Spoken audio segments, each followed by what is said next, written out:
नमस्कार, मैं हूँ विद्या, इस गांव की आशा। आज मैं और आंगनबाड़ी बहन कल होने वाले ग्राम स्वास्थ्य व पोषण दिवस के बारे में गांव की सभी गर्भवती महिलाओं को सूचित करेंगे। आज हम बात करेंगे गर्भवती महिला के खान पान की, कि उसे क्या खाना चाहिए और कितनी मात्रा में खाना चाहिए, क्योंकि माँ को मिलने वाला उचित पोषण और आहार ही शिशु और माँ दोनों के स्वास्थ्य और सुरक्षा के लिए बहुत ज़रूरी है। खान पान के साथ साथ हम ये भी जानेंगे कि गर्भावस्था के दौरान आयरन की गोली और कैल्शियम की गोलियां खाना क्यों ज़रूरी है और गर्भवती महिला का वजन बढ़ना और उसका नापा जाना क्यों अनिवार्य है। मातृ पोषण ही बच्चे के स्वस्थ और खुशहाल जीवन की पहली सीढ़ी है। मातृ पोषण यानी गर्भवती महिला और धात्री माँ के आहार और पोषण उसके और उसके बच्चे के स्वास्थ्य के लिए बहुत ज़रूरी है। अगर गर्भावस्था के दौरान माँ को उचित आहार और पोषण मिले तो जन्म के समय शिशु को होने वाले इन्फेक्शन, बीमारियां और जन्म के समय कम वजन को भी रोका जा सकता है। आहार और पोषण खाने से ही शिशु का सही प्रकार से शारीरिक और मानसिक विकास होता है। इससे डिलीवरी के समय माँ के अधिक खून बह जाने का खतरा होता है, जो कि उसके लिए जानलेवा हो सकता है। इस वीडियो में हम देखेंगे कि घर जाकर परामर्श देने का उचित और उत्तम तरीका क्या है और हमें किन 5 बातों का ध्यान रखना चाहिए। पहला, प्रतिदिन कम से कम 5 प्रकार के आहार खाना। दूसरा, गर्भावस्था के माह के अनुसार उचित मात्रा में आहार खाना। तीसरा, रोज आयरन की लाल गोली खाना। चौथा, रोज कैल्शियम की 2 गोलियां खाना। पांचवा, हर महीने वजन की जांच कराना और उसका कार्ड में दर्ज कराया जाना। इसलिए यह जरूरी है कि गर्भवती महिला और उसके परिवार वालों को उचित आहार और सही पोषण की पूरी जानकारी हो, ताकि वो इन बातों का ध्यान रख सके।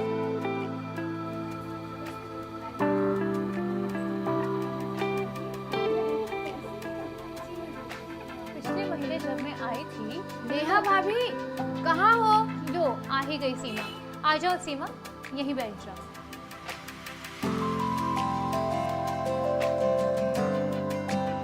खाना खा रही हो ना भाभी समय से? पता है ना गर्भावस्था के दौरान ठीक से खाना खाना कितना जरूरी है। हाँ दीदी, खा रही हूँ। मनोज भाई और माँ जी, अब नेहा के खान पान की जिम्मेदारी उसके अकेले की नहीं है। इस बात पर आप दोनों को भी उतना ही ध्यान देना है, क्योंकि गर्भावस्था के दौरान माँ को उचित आहार और पोषण मिलना बहुत ज़रूरी है। ये आहार नवजात शिशु के शारीरिक और मानसिक विकास में मदद करता है और जन्म के समय कम वजन और इन्फेक्शन को भी रोकता है। सुना नेहा और माँ जी आपने?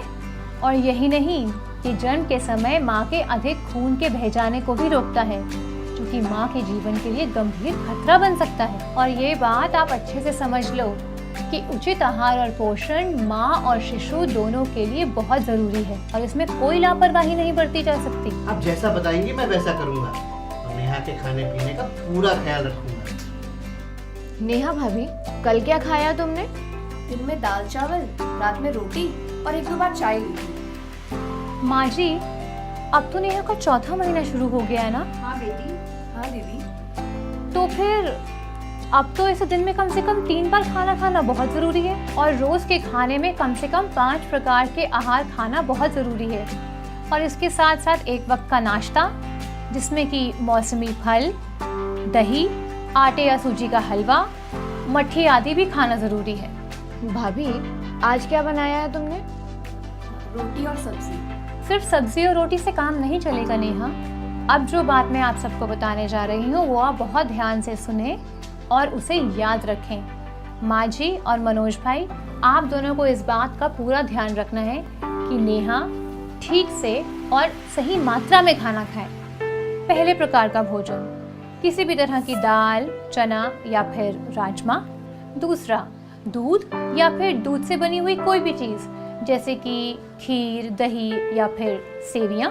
और तीसरा, हरे पत्ते वाली मौसमी सब्जियाँ, जैसे कि साग, पालक, मेथी, चौलाई।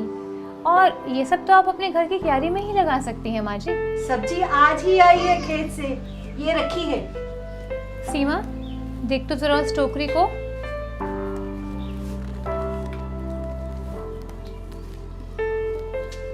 हाँ, ये तो बिल्कुल ठीक है, इसमें साग और गाजर दोनों ही हैं। अब चौथा, नारंगी और पीले रंग के पके हुए फल और सब्जी, जैसे कि कद्दू, गाजर, मौसमी, कटहल, आम और पका पपीता। पांचवा, अंडा, मांस और मछली। और अगर तुम ये ना खाओ तो इसके बदले दूध और दूध से बनी हुई चीजें अधिक मात्रा में खाओ। लेकिन विद्या दीदी, इतना सब तो याद भी नहीं रहेगा। नेहा, जब तुम्हें इन खानों की उपयोगिता का पता चलेगा ना, तो तुम्हें सब याद रहेगा। दालें और फलियां खाने से प्रोटीन मिलता है, जिससे माँ और बच्चे का शरीर स्वस्थ रहता है। गहरी हरी सब्जियों में पौष्टिक तत्व होते हैं, जिससे शरीर को बीमारियों से लड़ने की शक्ति मिलती है और गैस और कब्ज से भी आराम मिलता है। दूध और दूध से बनी हुई चीजें होने वाले बच्चे की हड्डियां और दांत मजबूत करते हैं। पीले और नारंगी रंग के फल और सब्जियों से बहुत से इन्फेक्शन और रतौंधी होने का खतरा कम रहता है। अंडा और मछली आदि से माँ और बच्चे का शरीर मजबूत होता है और होने वाले बच्चे का शारीरिक और मानसिक विकास सही प्रकार से होता है। साथ ही ये माँ और बच्चे को इन्फेक्शन और खून की कमी से बचाता है। और हाँ, अगर घर में अंडा, मांस और मछली ना बनता हो तो इसके बदले दूध और दूध से बनी हुई चीजें अधिक मात्रा में खाना। विद्या, ये सब समझ में आया, लेकिन रोजाना इतने खाने लाना मुश्किल है ना? नहीं नहीं माँ जी, पौष्टिक खाना महंगा हो ये बिल्कुल ज़रूरी नहीं है। ये तो आपको अपने घर में ही उपलब्ध है और आस पड़ोस में, जैसे कि मौसमी फल, गहरी हरी पत्तेदार सब्जियाँ। अरे, ये तो मैंने सोचा ही नहीं था। ये तो बहुत आसान है। अब ध्यान रखूंगी इन बातों का। जी, और अगर आप इन बातों का ध्यान रखेंगी तो आपके पैसे भी बचेंगे। पैसे बचेंगे? जी हाँ, आपको याद है ना अपने पड़ोस के संतोष भाई, उनकी पत्नी को डिलीवरी के वक्त कितनी परेशानी से गुजरना पड़ा था, क्योंकि उन्होंने अपनी पत्नी को उचित आहार और पोषण नहीं दिया था। कितना खर्चा किया था उन्होंने, और उनका बच्चा वो भी कितना कमज़ोर पैदा हुआ, और अब उसके रोज़ के इलाज पर कितना खर्चा हो रहा है।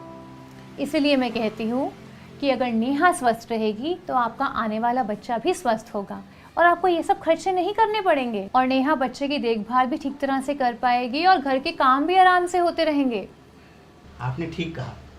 अब मैं नेहा का पूरा ख्याल रखूंगा और बताए गए खानों में से अगर घर में कुछ नहीं हुआ तो रोज़ाना बाजार से लेकर आऊँगा और देखूंगा कि नेहा रोज़ बनाकर खाए। इससे मेरा बच्चा बुद्धिमान होगा, स्वस्थ होगा, खूब पढ़ेगा और खूब पैसे कमाएगा। बहुत अच्छे मनोज भाई, अब आपको समझ में आया कि मैं यहाँ पर क्यों आप लोगों से नेहा के खान पान के बारे में बातचीत करने आई थी। हाँ विद्या, तुम चिंता ना करो। अब बहू के साथ मैं खाना बनाऊंगी और देखूंगी कि वो सही मात्रा में बताए गए खाने रोजाना खाए। अच्छा माँ जी, तो फिर मुझे आप ये बताइए कि होने वाले स्वस्थ बच्चे के लिए नेहा को रोजाना क्या और कितनी मात्रा में खाना है? चौथे से छठे महीने तक 3 बार भोजन दिन में और 1 बार नाश्ता, और रोज के भोजन में 5 आहार, जैसे दाल, चना, पालक, गाजर, कद्दू, और फिर दूध, दही या खीर। और फल? फल जैसे पका आम और पका पपीता। और अंडा, मांस, मछली, या इसके बदले दूध और दही अधिक मात्रा में। अरे वाह, ये सब बातें अगर आपको इसी तरह याद रहे तो बहुत अच्छी बात है। और नेहा, तुम याद रखना कि गर्भावस्था के दूसरे तिमाही में तुम्हें कम से कम दिन में 3 बार भोजन खाना है और 1 बार नाश्ता भी ज़रूर लेना है। तीसरे तिमाही यानी कि 7वें महीने से तुम्हें खाने की मात्रा को बढ़ाना है, मगर ये बात मैं तुम्हें बाद में आके बताऊंगी। जी विद्या दीदी, मैं आपकी बताई हुई बातों का पूरा ख्याल रखूंगी। ख्याल नहीं नेहा, आज तो मैं देख कर ही जाऊंगी कि तुम क्या और कितनी मात्रा में खाती हो। नेहा, जो खा रही हो दीदी को लाकर दिखा दो ताकि वो देख सके कि गलत है या सही।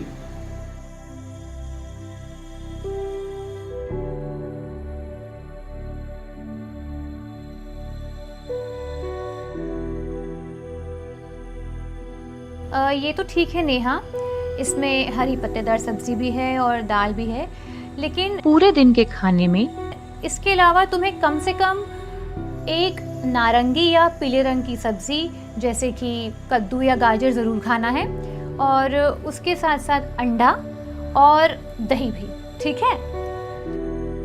अच्छा नेहा, तुम आयरन की गोली तो रोज़ खा रही हो ना? अपना पत्ता तो दिखाना ज़रा। दीदी कल नहीं खाई थी शायद। ओहो नेहा, ये तो बहुत ज़रूरी है। माँ जी, मनोज भाई, आप दोनों को इस बात का ख्याल रखना है, क्योंकि गर्भावस्था के दौरान आयरन की गोली खाने से माँ को खून की कमी नहीं होती है। इस गोली से गर्भ में पल रहे शिशु का सही प्रकार से शारीरिक और मानसिक विकास होता है और जन्म के समय माँ और बच्चे को जान का खतरा कम होता है। दीदी कई बार गोली खाने से पेट में दर्द हुआ, तो उसके बाद मैंने नहीं खाई। अरे ये तो आम बात है नेहा, अब मेरी बात ध्यान से सुनो। आयरन की गोली कभी भी दूध या चाय के साथ मत लेना। इसे हमेशा रात के खाने के बाद और सोने से पहले सादे पानी या फिर नींबू पानी के साथ ही लेना। और हाँ, अपने रोजाना के आहार में हरी पत्तेदार सब्जियां और खट्टे फल जैसे कि संतरा और अमरूद भी शामिल करना, ठीक है। और हाँ, याद रहे कि गर्भावस्था के चौथे महीने से आयरन की एक गोली तुम्हें रोज खानी है। जी दीदी। माँ जी, ये काम आपका है कि आप नेहा को रोज आयरन की गोली खाना याद दिलाएंगी। और मनोज भाई, आयरन की गोली लाना आपका काम है। ये तो मुफ्त है और आसानी से उपलब्ध है। जी विद्या, अब मैं रोजाना ध्यान रखूंगा और रोज सोने से पहले नेहा को आयरन की गोली खाना याद दिलाता रहूंगा। और हाँ नेहा, पोषण दिवस की अगली तारीख को ANM दीदी के पास जांच के लिए जरूर जाना और साथ ही आयरन की गोली का खाली पत्ता भी दिखाने ले जाना। जी दीदी। अच्छा, तो फिर मुझे ये बताओ कि आयरन की गोली कैसे खाओगी? संतरे के रस और नींबू पानी के साथ सोने से पहले। दूध और चाय से नहीं, मैं ध्यान रखूंगी इसे याद रहे। अच्छा नेहा, मुझे ये बताओ कि तुमने कैल्शियम की गोली कब खाई थी? वो तो आज सुबह ही खाई थी दीदी। कैल्शियम की गोली भी बहुत जरूरी होती है। इससे गर्भावस्था और प्रसव के दौरान प्री एक्लेम्सिया और एक्लेम्सिया जैसे रक्तचाप बढ़ना, आँखों का धुंधलापन बढ़ना या दौरा पड़ना आदि का खतरा कम होता है। नेहा, 2 बातों का ध्यान जरूर रखना। गर्भावस्था के चौथे महीने से ये गोली तुम्हें दिन में रोज 2 बार लेनी है। एक बार सुबह के नाश्ते या खाने के साथ और एक बार शाम के खाने के साथ। और हाँ, इसको कभी भी खाली पेट मत खाना। ऐसा करने से तुम्हारे पेट में भी दर्द नहीं होगा, ठीक है ना? जी दीदी, मैं इन बातों का पूरा ख्याल रखूंगी। क्या दीदी, कैल्शियम की गोली जो शाम को खानी है वो मैं आयरन की गोली के साथ खा सकती हूँ? ना नेहा, ऐसा करने से दोनों गोलियों का असर कम हो जाता है। देखो, कैल्शियम की गोली सुबह और शाम को कुछ खाने के बाद और आयरन की गोली रात को सोने से पहले ही खाना। समझ गई ना? मनोज भाई, आपको इस बात का ध्यान रखना है कि नेहा ये गोलियां सही से खाए। जी विद्या, मैं पूरा ध्यान रखूंगा। नेहा, पिछली बार वजन कब कराया था, कुछ याद है? जरा अपना कार्ड तो दिखाओ। शायद 1.5 महीने पहले। नहीं नेहा, पोषण और उचित आहार के अलावा नियमित रूप से हर महीने वजन की जांच की जाना और उसका कार्ड में दर्ज कराना बहुत जरूरी है। मनोज भाई और नेहा, आप दोनों को इस बात का ध्यान रखना है कि हर महीने नियमित रूप से ANM दीदी के पास जाएं, नेहा का वजन कराकर उसे दर्ज करवाएं। वजन के बढ़ने पर नजर रखना बहुत जरूरी है। गर्भावस्था के चौथे महीने से हर महीने माँ का 1.5 से 2 किलो वजन बढ़ना बहुत ज़रूरी है, जिससे कि हमें ये पता चलता रहे कि माँ को सही और उचित आहार मिल रहा है और गर्भ में पल रहे शिशु का सही प्रकार से विकास भी हो रहा है। जांच को याद रखने के लिए उसका कार्ड में दर्ज कराया जाना बहुत ज़रूरी है। और हाँ, याद रहे कि गर्भवती माँ के वजन के बढ़ने के लिए उसका रोज़ दोपहर के खाने के बाद 2 घंटे आराम करना बहुत ज़रूरी है। और हाँ, कोई भी भारी काम ना करे, जैसे वजन उठाना या पानी भरना। समझ गई ना? जी दीदी, मैं ध्यान रखूंगी और हर महीने ANM दीदी के पास जाकर अपना वजन कराऊंगी और उसे कार्ड में दर्ज कराऊंगी। ठीक है, तो अब मैं चलती हूँ, फिर आऊँगी।